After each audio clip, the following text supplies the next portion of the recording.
pressure from my left and right, going with the speed of the wheel to maintain the centeredness.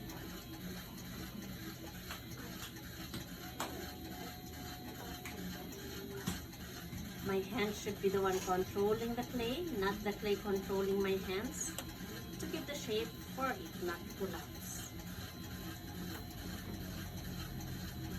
This is a very basic shape from here.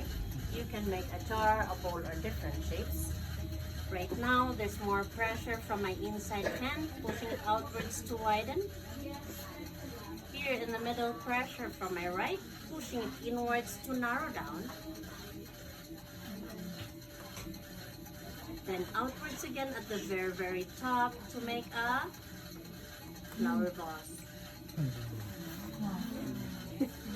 Pwede pang i-narrow down dito to enhance the shape if needed be. Makes it a little bit sexier. Sexy. Gusto nyo maging sexy? Paikot pa natin dito, baka pwede sa tao. Try natin. Hindi ba ito? Pwedeng maging pichel, paglagyan ng nguso na ganyan. Ay! Ay! Wow! That's all I can do right now. I let it dry for 5 days. After 5 days, we put the handle, trim the bottom, do anything that will enhance the beauty. Then we dry it for 1 month, air dry lang po. Ilagay sa oven for 10 hours of firing, wait for it to cool down. Ilabas po namin, a-applyan na siya ng glaze.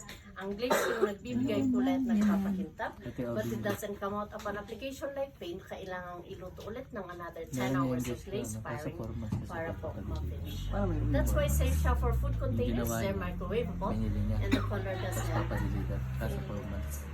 And then for a hands-on